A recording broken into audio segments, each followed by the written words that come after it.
굿모닝입니다. 바치언니입니다. 오늘은 돈의 속성, 저자 김승호 회장님이십니다. 최근에 나온 책이죠. 오늘은 돈은 중력의 힘을 가졌다 편을 읽어드리도록 하겠습니다. 중력은 질량을 가진 물체가 다른 질량을 가진 물체에 작용하는 힘을 말하는데, 신기한 건 돈도 이 중력과 같은 작용을 한다는 것이다. 돈은 가까이 있는 돈을 잡아당기는 능력이 있으며 주변 돈에 영향을 준다. 돈이 중력과 같이 작용하는 원리를 잘 이용하면 누구나 아무리 작은 돈이라도 큰 돈을 만들어낼 수 있다. 누군가가 10억 원이라는 돈을 모으기로 했다고 마음먹었다고 하자. 먼저 10억 원을 모으기 위해서는 1억 원이 필요하다.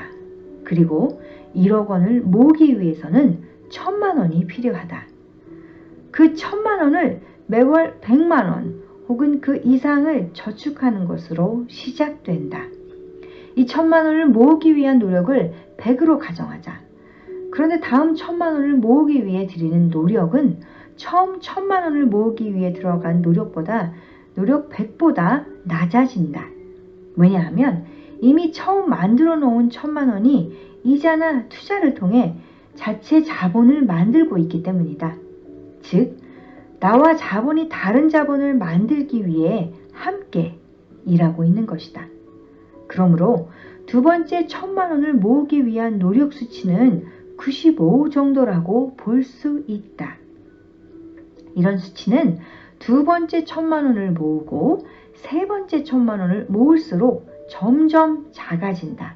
그렇게 하다 보면 1억 원이 되는 마지막 1000만 원은 불과 20 혹은 30 정도의 힘으로 만들어진다. 이렇게 몇 년 후에 1억을 모으고 그 1억 원은 동일한 과정을 통해 다시 몇 년 후엔 몇 억이 되고 더 지나면 100억이 되는 것이다.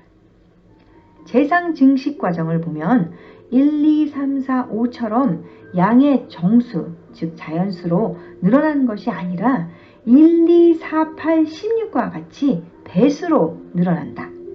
이 원리를 이용하면 누구나 부자가 될 수 있다.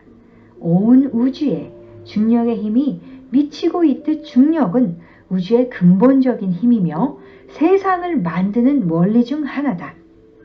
우리는 일반적으로 10년간 10억을 벌어야 한다고 목표를 세우면 계산을 다음과 같이 한다. 10억을 10년으로 나누면 1년에 1억을 모아야 하고 1억을 다시 12개월로 나누면 한 달에 800만 원을 넘어 모아야 한다고 생각을 한다. 벌 돈을 한 번도 안 쓰고, 그리고 이런 계산을 한 후 이건 일반인으로서는 도저히 불가능하다고 판단한 후 로또 같은 대박 가능성이 보이는 아이템을 찾아다니곤 한다. 그러나 돈의 속성을 안다면 한 달에 그 반에 대한 금액만으로도 가능할 수 있다는 이야기다.